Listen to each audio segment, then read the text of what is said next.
Hi everyone. First of all, I'd like to make a small apology. You have to bear for 25 minutes of French accent and of someone who had a cold. So I'm still very excited to talk about Strype today. So Strype is developed at King's College London in the UK. It's a free online editor for Python, and it's targeting beginners, so people who really just get their way into programming, in particular into Python programming. So before I show you about the editor itself, I'd like to give you a few reasons why we developed Strype. So if we want to understand what do we want as educators, students to learn, the things that would probably come to mind are things like, oops, what did I do? I don't know what I did. Anyway, things like defining functions, things like writing algorithms, or how to fix programming logic.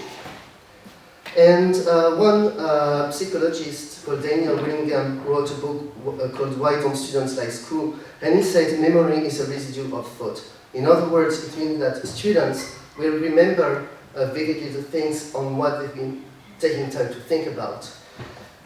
And in school, what do we observe very much often is that the students will, at least for Python, take time to think about Python keywords, or indentation, or things like fixing mismatched brackets. So obviously these are very important things, but that means that because all of these can take priority in their brain, they probably will think this far more than the other notions I've mentioned before.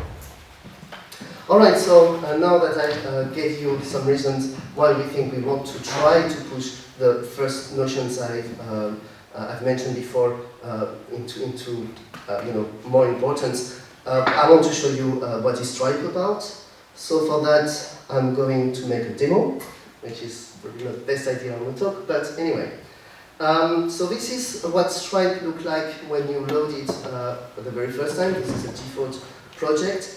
And the things I want to show you here are, there are two major parts of it. The first one in the editor, obviously in the middle, and the right part is what we call the command panel. So you'll understand why we call it like that.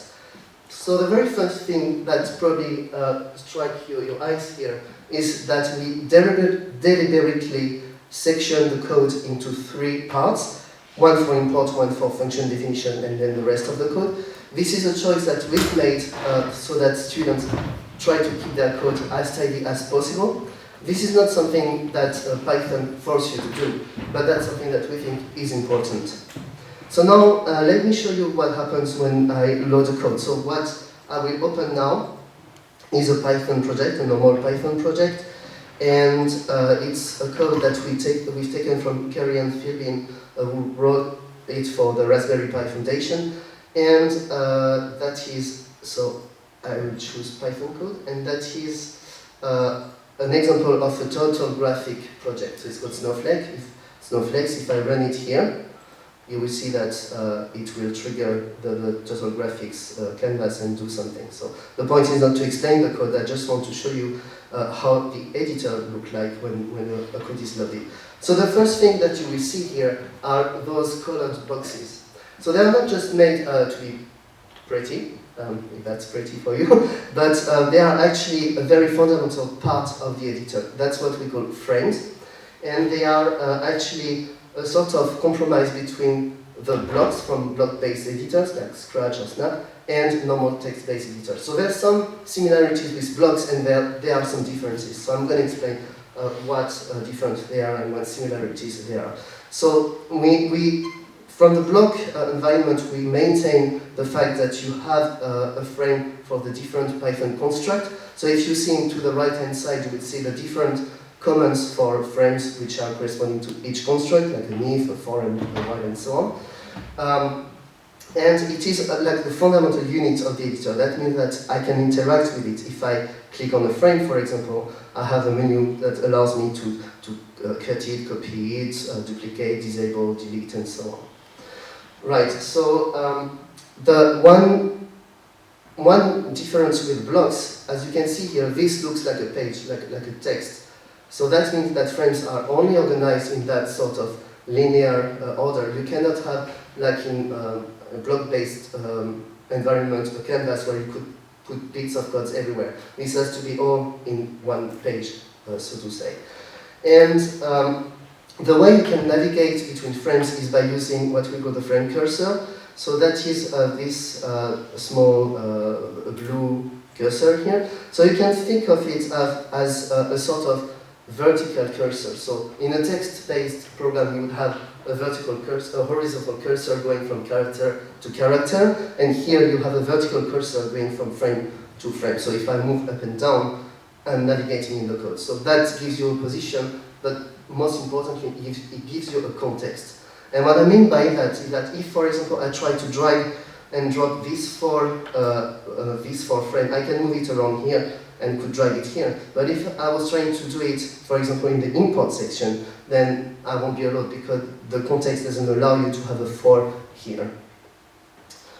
Right, so now let's see how we can add a frame into the editor. We support two ways of interaction. The first one is by clicking on the frame command, which is on the right hand side, or using the shortcuts that are showing into the small button here. So if I click on an if, I will be able to add an if, but I would be able to type I as well. And we think that after some time students get used to muscle memory and use the shortcuts, keyboard shortcuts rather than the mouse, but they have choice for doing both.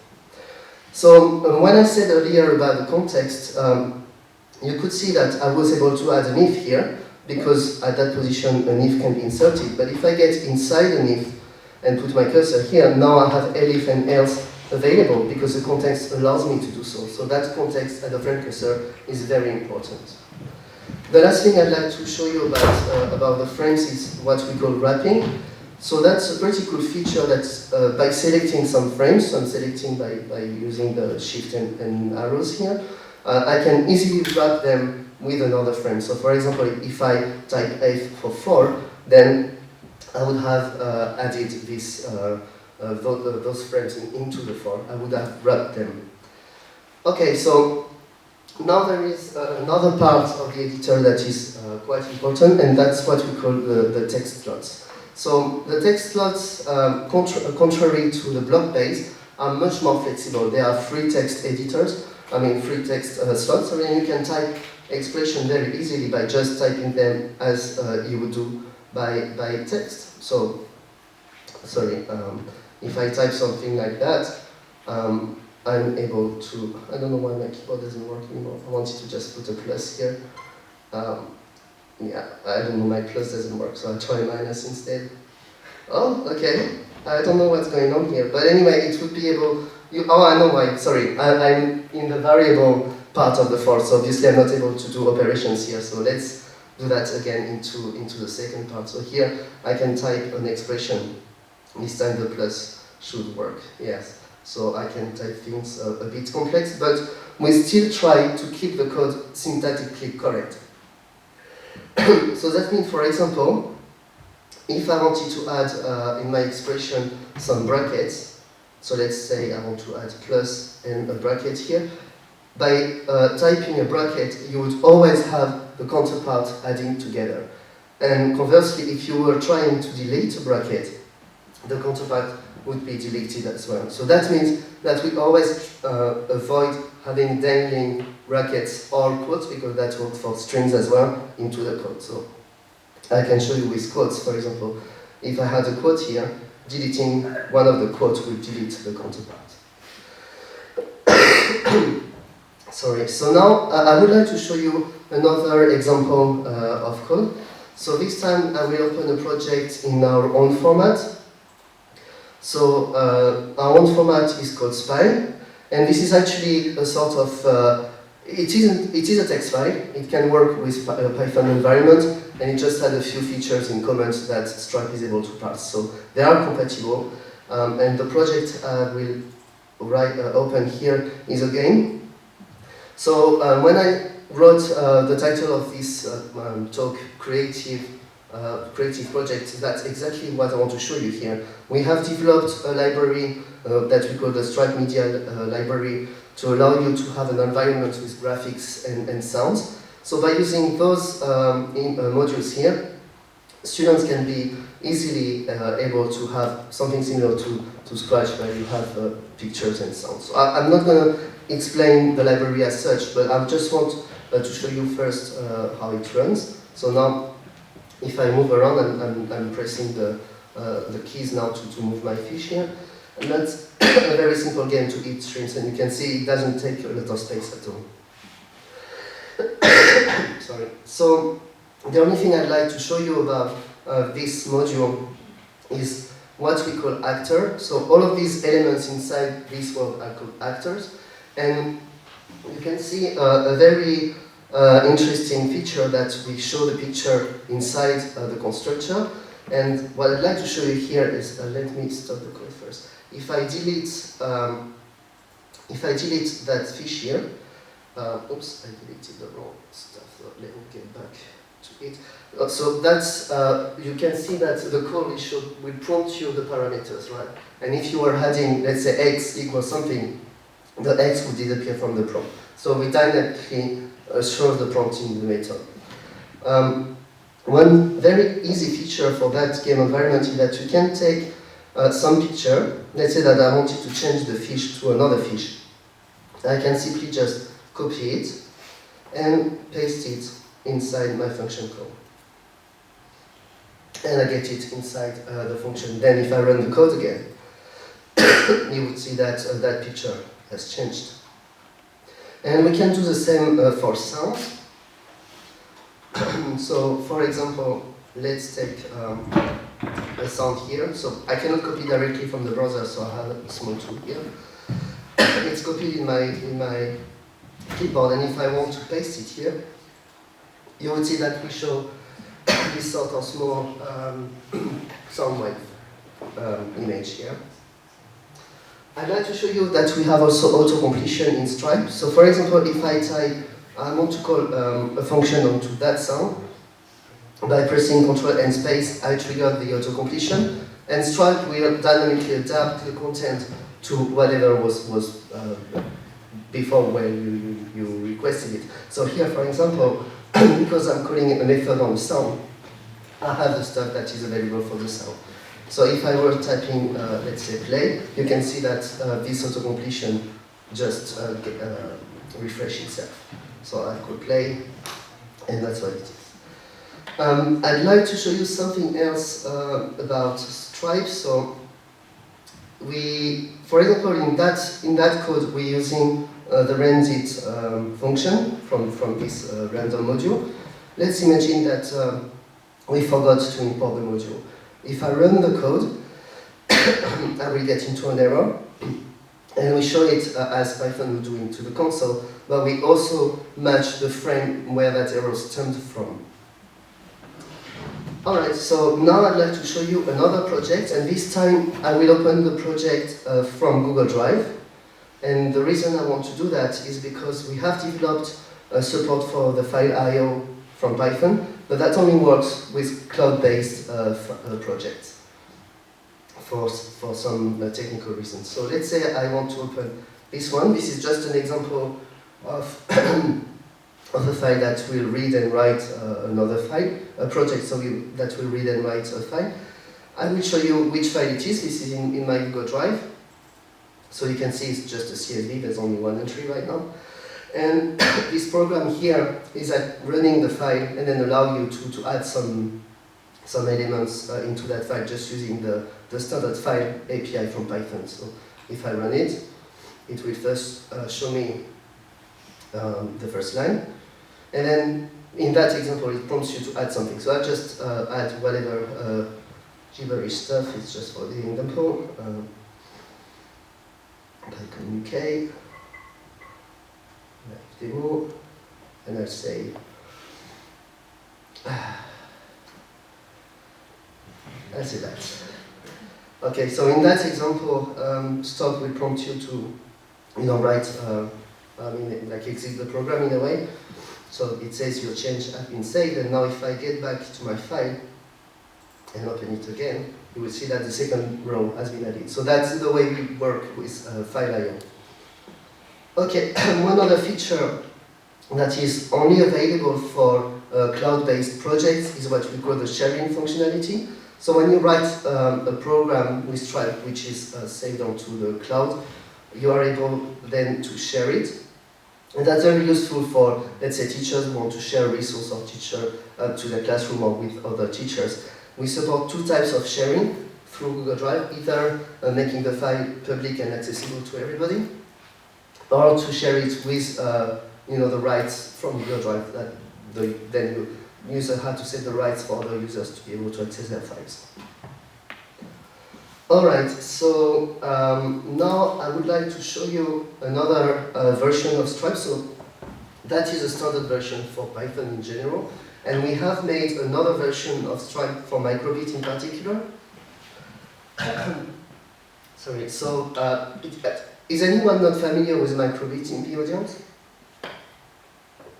Okay, so the microbit, it's a small electric board that was quite popular among schools in the UK and worldwide actually. So it allows you to do very simple interaction with a physical board, right? So that's how it looks like, the emulator. And this time I'm going to open the project yet from another way. We have in Strype a few examples available within the editor. So obviously these ones are just for microbit. If you were going to the same for the standard editor, then you would find different examples appropriate to the standard editor. So for the graphics that use our graphics media API that I've mentioned before, Turtle or console examples. So let's do the microbit. If I open one project here, so it will just load some code. This is similar to the other editor, but obviously we only show, like for the auto-completion, the things that are supported by the microbit.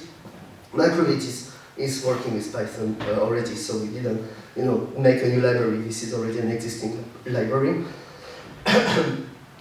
And I can run it to show you that it works on this simulator. So if I type, click on the button, sorry, I would have the lathe simulation showing up. So our simulator is actually the simulator from microbit. We have started to work on it, so it's not totally finished yet. It supports the main inputs, but there's still some inputs we need to add, so we'll do that in the future. But you can, of course, send your code. I didn't bring a microbit with me, but you could send it to the microbit directly and then run your code from Strype to your microbit. Okay, so now I'd like to talk about the future features that we plan to work on for Strype. So as I said, it is still a developing project. We're still actively working on it. We'd like to include the object-oriented programming principle. We plan also to extend our cloud storage systems to others. We want to include access to OneDrive, and also something specific to Germany, because some countries don't allow Google's or Microsoft products anymore, so that's a specific case. We have already prepared, but it's not released yet, the possibility to have a special frame to comment your projects and functions. So obviously you could always do that with a comment already, but we wanted it to be sort of differentiated between commenting your project and functions as an explanation to a comment as another type of comment. We plan also to have versions including libraries for data science. We're still not exactly sure how we'll do that, but that's something that we plan to work on. And because of the object-oriented programming, we also want to be able to add more than one project into the editor, because as you've seen in the example, it's just like one page for the moment. Alright, so I think I'm about done with my presentation. Thank you for your attention. Sorry again for the code. And I'd just like to mention two things before answering the question. The first one is we have a teacher lounge that you can reach from Strype.org. I invite you to subscribe for it. That's where we usually share our dates when we have a new release, and we hope to make it as a teachers community or educators community to exchange together. And the second thing is that I have a few stickers here, so you're welcome to come to get some if you want to. Thank you.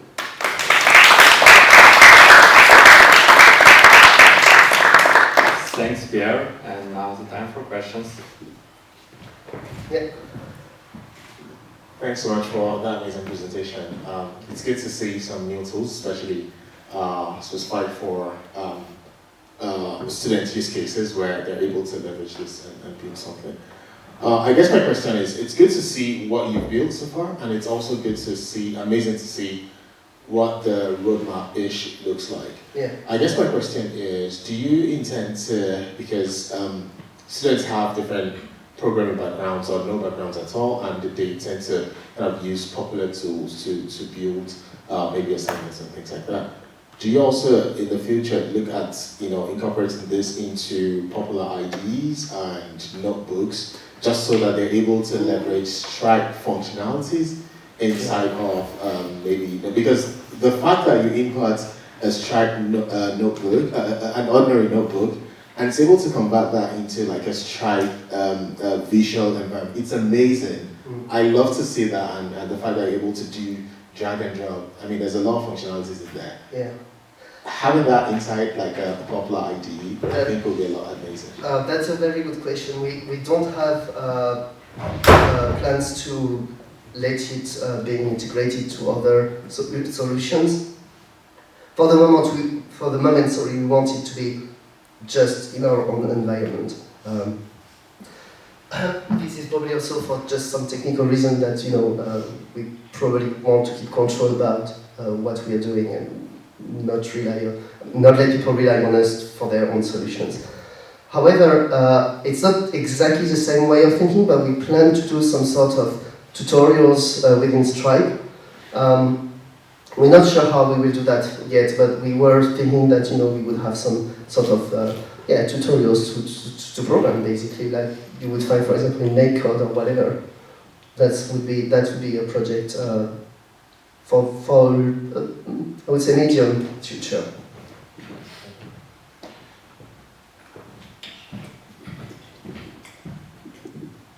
Any other question? Yeah, hello, very good.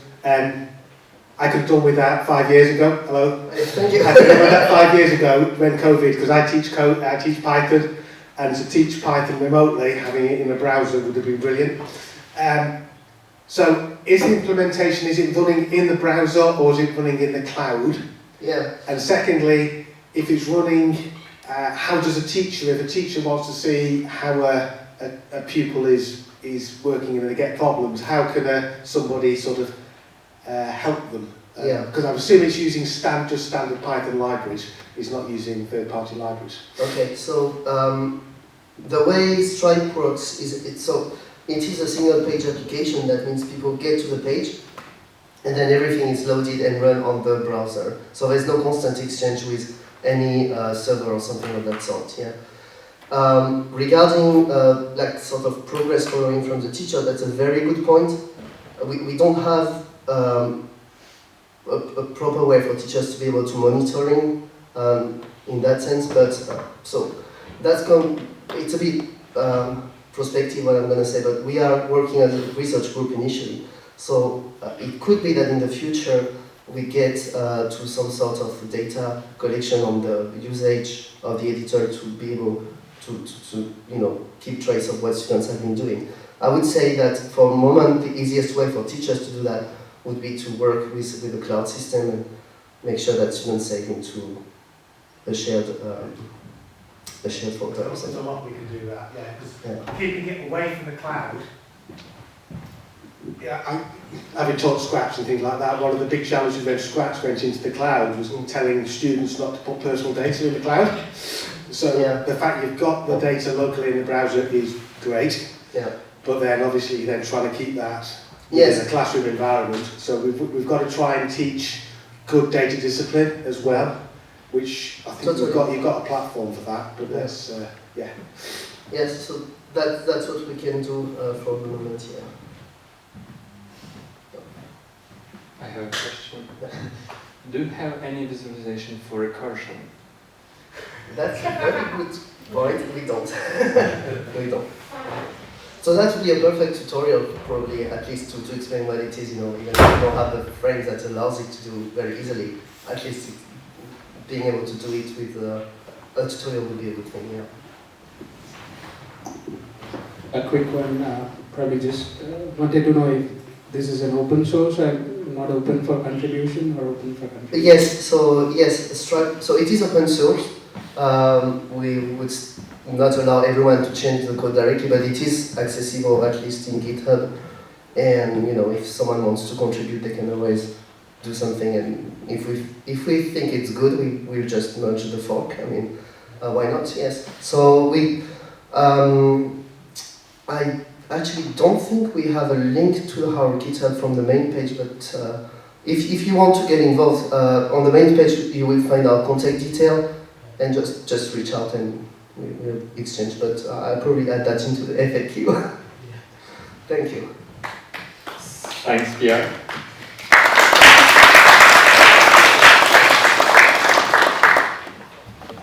Thank you all.